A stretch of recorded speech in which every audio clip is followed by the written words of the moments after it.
Oke, pada kesempatan ini saya ingin eh, sharing tentang beasiswa LPDP, ya khususnya untuk afirmasi ya. Eh, untuk diketahui bahwa beasiswa LPDP afirmasi maupun LPDP reguler itu sudah dibuka dari tanggal 4 Juli dan berakhir tanggal 5 Agustus 2022. Nah, eh, tentunya syarat-syarat pendaftarannya itu bisa dilihat pada laman pendaftaran, eh, di mana Anda membuat akun di sana. Sebelumnya itu Anda juga bisa mendownload eh,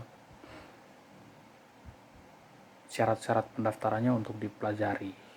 Nah, saat ini saya akan memberikan ya kira-kira informasi terkait dengan persyaratan-persyaratan administrasi yang dibutuhkan pada saat melakukan pendaftaran. Nah, khusus untuk beasiswa LPDP afirmasi, ya syaratnya itu harus berasal dari daerah afirmasi. Nah, beberapa contoh daerah afirmasi itu meliputi Papua, Maluku, Nusa Tenggara Timur, dan beberapa daerah lain ya. Jadi nanti dilihat di listnya mana yang daerah afirmasi, dan itu harus dibuktikan dengan KTP. KTP berdomisili di daerah afirmasi. Lalu eh, syarat yang kedua, umur ya untuk S2. Kalau tahun lalu seleksi kali lalu itu untuk S2 itu 47 tahun maksimal dan S3 itu maksimal 50 tahun. Nah, sebelum nanti mendaftar harus membuat akun pada link pendaftaran ya. Itu kita membutuhkan pas foto dan beberapa biodata kita termasuk kartu keluarga, KTP, dan lain sebagainya. Lalu kemudian nanti setelah itu kita akan mengupload ijazah SD, ijazah SMP, ijazah SMA, ijazah S1 bagi yang mau lanjut S2, dan jika ingin melanjutkan S3 maka ijazah S2-nya harus di-upload.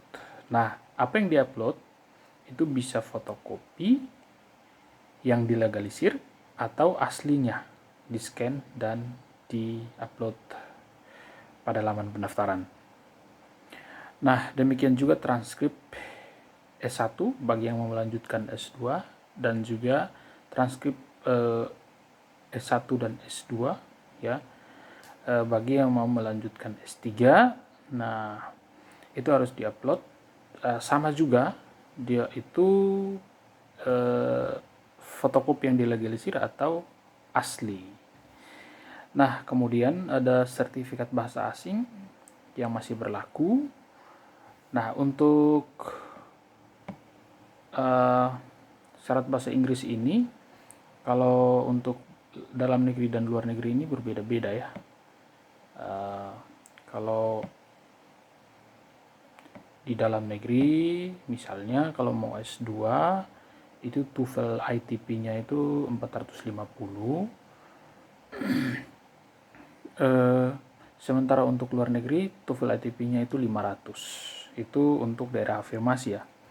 Seperti itu. Tetapi Anda juga bisa menggunakan sertifikat bahasa Inggris yang lain. Misalnya TOEP ya. TOEP itu cuma 46 yang dalam negeri, sementara untuk yang luar negeri itu TOEP-nya 66.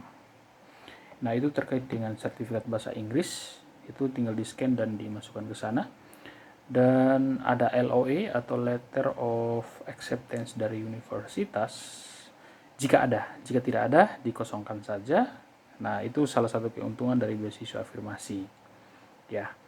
Lalu ada surat pernyataan. Nah, surat pernyataan ini ditandatangani di atas materai 10.000 dan formatnya itu biasanya sudah ada dalam panduan LPDP. Kemudian ada surat rekomendasi. Nah, ini yang biasanya itu menjadi persoalan. Nah, bagi yang sudah bekerja bisa meminta dari atasan surat rekomendasinya atau orang yang dikenal.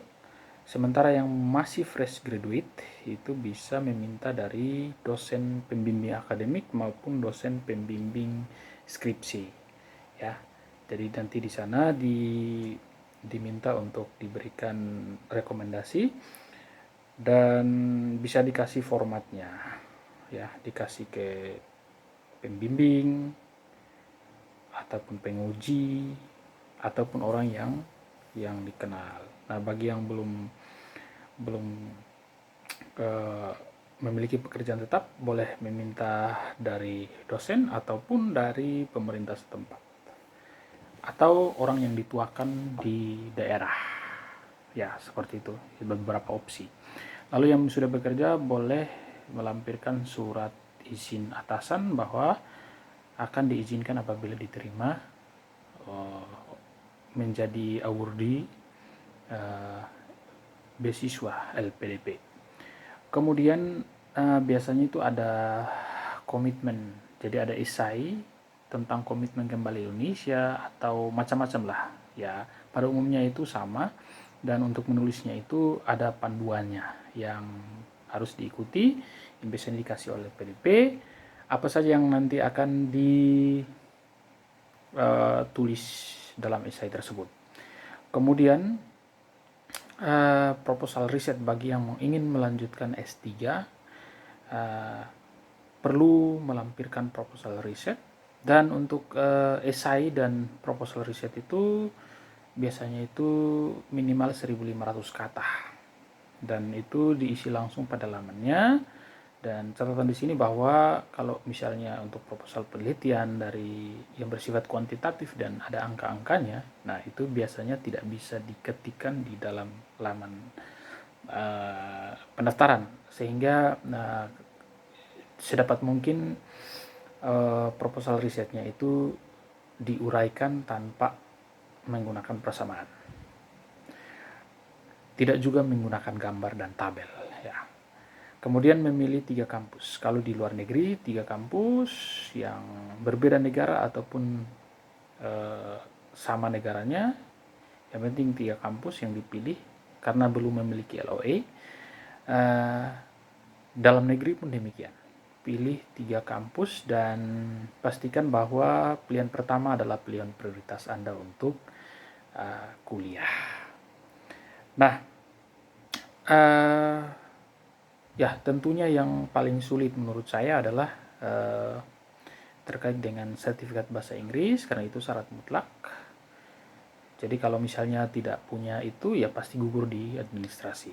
Lalu yang berikutnya, ya persiapkan esai, dan apabila mau melanjutkan S3, maka menulislah proposalnya, dipersiapkan dengan baik, sebaik-baiknya. Bisa sharing dengan teman-teman yang mungkin telah lebih dahulu diterima sebagai penerima beasiswa LPDP. Nah, mungkin itu saja dari saya. Semoga video ini bermanfaat bagi Anda. Terima kasih.